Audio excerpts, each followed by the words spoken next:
ரசூலுல்லாஹி ஸல்லல்லாஹு அலைஹி வஸல்லம் இன்னைக்கு சொல்றாங்க இல்லையா, இன்னைக்கு நிறைய மனைவிமார்கள் என்ன செய்வாங்க அப்படின்னு சொன்னா, இளம் வயது மனைவிமார்கள் தன்னுடைய குடும்பத்துக்கு செலவு நிறைய செய்யுங்க, என் தம்பிக்கு கொடுங்க, என் அண்ணனுக்கு கொஞ்சம் அவங்க என்ன உங்களுக்கு கொடுக்குறாங்களா, அவங்க எல்லாம் உங்களுக்கு செய்றாங்களா, அந்த அதட்டிலே இவரு மாறிடுவார். இவரு சொல்ல மாட்டார், அவங்க கூட அறியாம சின்ன பிள்ளை சொல்லுவாங்க, இவரு சொல்ல மாட்டார். ஏமா அவர்கள் அல்லாஹு தாலா கொடுத்திருக்கிறா இந்த உறவுகளை, அல்லாஹு தாலா கொடுத்திருக்கிறா உறவுகள் என்பது ரஹ்மானுடைய புறத்திலிருந்து, அந்த பதத்திலிருந்து வந்த ரஹ்மத். அந்த உறவுகளோடு சேர்ந்து இருக்கிறது தான் அல்லாஹோடு சேர்ந்து இருக்கிறது. நான் அல்லாஹோடு சேர்ந்து இருக்க வேண்டாமா? ஏன் அண்ணன் தங்கச்சியை நான் அரவணைச்சாதான் யாருக்கிட்ட இருக்கிறது? அல்லாஹ் கிட்ட இருக்குது. அவங்கள விட்டு நான் தூரம் வந்துட்டா, அல்லாஹ் விட்டு அல்லவா நான் தூரம் வந்துடுவேன், நான் கொஞ்சம் கொடுத்துக்கிறேன்னு இவர் என்ன செய்ய மாட்டாரு. நிறைய பேர் என்ன செய்யறாங்க தெரியுங்களா, இது ஒரு பெரிய, அதாவது தனக்கு ஒரு சாதகமான சாவியா வச்சுக்கிறாங்க. அம்மா கேட்டாங்களா, நான் செய்யலான்னு தான்மா இருக்கிறேன் தங்கச்சிக்கு, என் பொண்டாட்டி ஏதாவது உடனே அம்மாக்காரவங்கள இவன் மேல உண்டான இறக்கத்துல பரவாயில்லப்பா விட்டுடுப்பா, அம்மாவே கேட்டாலும் நான் உனக்கு கொடுக்கணும் தான்மா இருக்கிறேன், இப்படி எல்லாம் பேசிக்குவாரு. ஆனா இங்க குஷலமா இருக்குவாரு. இது ஏமாத்துறது, உலகத்தவர்களை ஏமாத்திரலாம், அல்லாஹ் பார்த்துக்கிட்டு இருக்கிறான். நிறைய வீடுகள்ல இது நடக்குது. எத்தனையோ பேர் என்ன செய்யறாங்க, தன்னுடைய மனைவி அவங்க கூட சில சந்தர்ப்பத்தில் விட்டுடுவாங்க, இவங்க மனைவியை சொல்லி என்ன செய்வாங்க, தாயை ஏமாத்துவாங்க, தன்னுடைய சகோதர சகோதரி. இது நிறைய நடந்துகிட்டு இருக்கு. யாரை ஏமாத்துற? அல்லாஹு அல்லவா ஏமாத்துற. ரசூலுல்லாஹி ஸல்லல்லாஹு அலைஹி வஸல்லம் ஒரு மனுஷர் வராரு. இது தபுரானி ஷரீஃப்ல, குர்துபி ஷரீஃப்ல ரிவாயத் செய்யப்பட்டிருக்கக்கூடிய ஹதீஸ். ஒரு மனுஷர் வராரு, யா ரசூலல்லாஹ், இது சையதுனா ஜாபிர் இப்னு அப்துல்லா ரலியல்லாஹு தஆலா அறிவிச்சு கொடுக்குறாங்க. அந்த மனிதர் ரசூலுல்லாஹி ஸல்லல்லாஹு அலைஹி வஸல்லம் என்ன செய்யறாங்க சொல்றாங்க, யா ரசூலல்லாஹ், எங்க அத்தா எங்கிட்ட காசு கேட்கறாங்க, அதோடு மட்டும் இல்லாம நான் சம்பாதிச்சுக்கிட்டு இருந்தா எடுத்துக்கிறாங்க, அவங்க செல்வாங்க, என்னுடைய செல்வத்திலிருந்து அவங்க என்கிட்ட கொடுக்குறேன், அதையும் வாங்கிக்கிறாங்க, மேலும் கேட்கறாங்க, வாங்குறாங்க. புகார் சொல்றாரு தன்னுடைய தந்தையை பற்றி. உடனே ரசூலுல்லாஹி ஸல்லல்லாஹு அலைஹி வஸல்லம் சரி அவங்களை அழைச்சிக்கிட்டு வாங்க விசாரிப்பு, அத்தாவை அழைச்சிக்கிட்டு வாங்க, வாப்பாவை அழைச்சிக்கிட்டு வாங்க விசாரி. அந்த மனுஷர் வாப்பா வளைக்கிறதுக்காக புறப்பட்டு போயிட்டார். அந்த நேரத்துல சையதுனா ஜிப்ரீல் அலைஹிஸ்ஸலாத்து வஸலாம் வந்துட்டாங்க.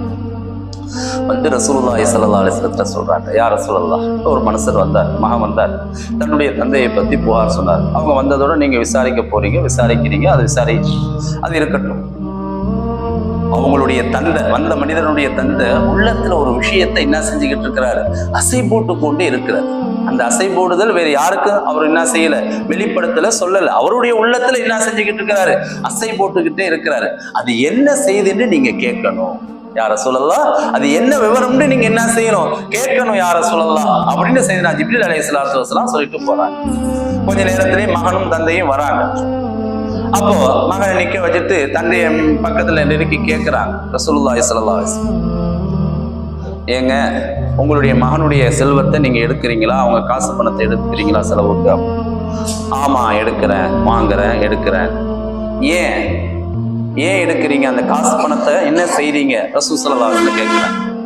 அப்போ அந்த தந்தை சொல்றாங்க, வாப்பா சொல்றாங்க, நான் எனக்கு மட்டுமா செலவு செய்யறேன், என் செலவுக்கு போக என்னுடைய அந்த மகனுடைய குப்பிமாமார்கள், யாரு, அத்தா கூட பிறந்த சகோதரிமார்கள், அவனுடைய ஹாலாமார்கள், அம்மா கூட பிறந்த சகோதரிமார்கள், இவர்களுக்கு நான் என்ன செய்யறேன், கொடுக்கிறேன்.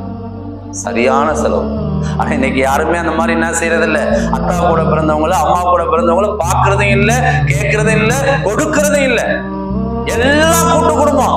யார் கூட சேர்ந்தது? மனைவி கூட சேர்ந்தது. அதுதான் கூட்டு குடும்பம். அவங்களுக்கு கொடுக்கறது தான், அவங்க கையினால கொடுக்க வைக்கிறது தான். நவுதுபில்லா நஸ்தகுபில்லா. கொடுக்க கூடாதுன்னு சொல்லல, தகுதியானவர்கள் அவர்களும் தான், மிக தகுதியானவர்கள் தான் பெற்றெடுத்த தாய் தந்தையர்கள், அவருடைய சகோதர சகோதரி. வரையற அல்லாஹ் கொடுத்திருக்கிறானா இல்லையா? இங்க ஒண்ணுமே செய்யாம அத்தாமாவையும் அமௌண்ட் விட்டு விட்டு எல்லாத்தையும் அங்க சுட்டிக்கிட்டு எல்லாருக்கும் செய்யணும். முக்கியமானவங்க யாரு? ஹாஜந்தேர்கள், அவர்களுடைய உடன் பிறந்தவர்கள். அந்த மந்தர் பாப்பா சொன்னாங்களாம், நான் எனக்கு செலவுக்கு போய் எல்லாத்தையும் நான் என்ன செய்ய போறேன், அவனுடைய உப்பிமாமார்களுக்கும் ஹாலாமார்களுக்கும் தான், அம்மா கூட பிறந்தவங்க அத்தா கூட. சரியான செலவு தான். இதுல எது குறை சொல்ல முடியும்? சரியான செலவு இருக்கட்டும். உங்களுடைய மனசுல யாருக்குமே கேட்காம ஒரு விஷயத்த அசை போட்டு கொண்டுகிட்டு இருக்கிறீங்களாமே, அது என்ன அசை, என்ன மனசுக்குள்ளேயே புலம்பிக்கிட்டே இருக்கிறீங்களாமே, என்ன புலம்பிக்கிட்டு இருக்கிறீங்க? வேற யாருக்கும் அவங்க சொல்லலை, அந்த மனுஷர் சொல்லல. உள்ளத்துல அவர் வேதனைப்பட்டு புலம்பி தவிக்கிறார். அது என்ன புலம்பல்? ரசூலுல்லாஹி ஸல்லல்லாஹு அலைஹி வஸல்லம் கேட்டதோட அவர் என்ன செய்யறாரு, அரபுலகத்தினுடைய ஒரு அழகான கவிதையை அவருடைய உள்ளத்துல போட்டு என்ன செஞ்சுக்கிட்டே இருந்தாராம், அசை போட்டுக்கிட்டு இருந்தாங்களாம். அதை என்ன செய்யறாங்க, அந்த வாப்பா வெளிப்படுத்தி சொல்றாங்க. அதனுடைய கருத்து என்ன அப்படின்னு சொன்னா, மகனே, நீ முடியாத சந்தர்ப்பத்துல, பிறந்த நேரத்துல எதுவுமே முடியாது தானே, அவனுக்கு ஏதாவது செய்ய முடியுமா, அவனுக்கு அவன் சாப்பாடு வாங்கிக்க முடியுமா, அவன் ட்ரெஸ் வாங்கிக்க முடியுமா, இப்படி ஒண்ணுமே நீ முடியாத சந்தர்ப்பத்துல உனக்காக வேண்டி நான் உழைச்சதெல்லாம் யாருக்குத்தான்? ஒண்ணுமே முடியாம நீ இருந்த காலத்துல உனக்கு உஜீவனம் கொடுக்கணும், உடை கொடுக்கணும், இருக்க இடம் கொடுக்கணும், எல்லாத்துக்கும் நான் என்ன செஞ்சேன், உனக்கு சேர்த்து நான் உழைச்சேன். நீ ஒண்ணுமே முடியாதவனாக இருந்த. உனக்கு ஏதேனும் நோவு ஏற்பட்டுச்சுன்னு சொன்னா நான் நோயாளியா மாறி போனேன். உன்னுடைய நோயை நிவாரணப்படுத்துவதற்காக வேண்டி உன்னை தோல்லையும் மார்லையும் தூக்கி வச்சுக்கிட்டு ஆஸ்பத்திரிக்கு அங்கேயும் அலைஞ்சி ராவும் பகலும் விழிச்சு உன்னுடைய நோய் நிவாரணமானாதான் எனக்கு சந்தோஷம். அது வரைக்கும் எனக்கு அதனால் ஏற்பட்ட துன்பங்கள் கஷ்டங்கள் எதனையும் நான் பொருட்படுத்தாம நான் நோயாளியாக மாறி போய் ஓ நோய்க்கு நான் நிவாரணமா இருக்கிறேன். உனக்கு நோவு வந்துச்சுன்னா நான் நோயாளியா மாறினேன். இப்படியெல்லாம் எண்ணத்தை நீ இப்படி இருக்கும்பொழுது நான் இப்படியெல்லாம் செஞ்சேன். ஆனா இன்னைக்கு எனக்கு முடியல, நீ என்ன செய்ய மாட்டேங்கிற, ஒண்ணு கொடுக்க மாட்டேங்கிற, உனக்கு ஒண்ணுமே முடியாது, எல்லாம் நான் செஞ்சேன், ஒன்னு நோவுப்பட்டது நான் நோயாளியா மாறின, இப்படி எல்லாம் உனக்கு நான் நிறைய உபகாரம் செஞ்சேன். இன்னைக்கு எனக்கு முடியல, வயது மூத்தி போச்சு, என்னுடைய ரத்தம் எல்லாம் சுண்டி போச்சு, சம்பாதிக்க முடியல, என்னால என்ன செய்ய முடியல, எதுவும் செய்ய முடியல. ஆனா இன்னைக்கு நீ எனக்கு கொடுக்க மறுக்கிறியே மகனே அப்படிங்கிற அந்த கவிதையை சொன்னதோட ரசூலுல்லாஹி ஸல்லல்லாஹு அலைஹி வஸல்லம் என்ன செய்யறாங்க, மகனை கூப்பிட்டு ஒத்திருப்பு சொல்றாங்க. நீ மாற்றி உன்னுடைய பொருளாதாரம் மாற்றி அத்தனையும் உன்னுடைய தகப்பனுக்கு உரியது, உன்னுடைய தகப்பனுக்கு சொந்தமானது. நீயும் சரி, உன்னுடைய பொருளாதாரமும் சரி, அத்தனையும் யாருக்கு சொந்தமானது, உன் அத்தாவுக்கு சொந்தமானது. அவங்களுக்கு மட்டும் இல்லைங்க அந்த திருப்பு, நம்ம எல்லாத்துக்கும். தாய்மார்களே, தங்களுடைய கணவன்மார்களை எல்லாம் பிரிச்சு வரக்கூடிய நீங்கள் எல்லாம் என்ன செய்யுங்க, ஸல்லல்லாஹு அலைஹி வஸல்லமுடைய தீர்ப்பை பாருங்க. அத்தா அம்மாவுக்கு கொடுக்காதீங்கன்னு தடுக்காதீங்க. அவைகள் எல்லாம் சொந்தக்காரர்கள். தன்னுடைய மகன், அந்த கணவன், அவன் சம்பாதிக்கக்கூடிய அத்தனை பொருளாதாரத்திற்கும் உங்களுடைய கணவன்மார்களும் அவரவர்களுடைய தாய் தந்தையர்களுக்கு கடமைப்பட்டவர்கள். அதற்கு அத்தனைக்கும் அவர்களுடைய தாய் தந்தையர்கள் உரிமை உள்ளவர்கள். இந்த உரிமையெல்லாம் பறிச்சுட்டு போய் நீங்க நல்ல வாழ்க்கை வாழ்ந்துட முடியாது. நவுதுபில்லா கஷ்டம்.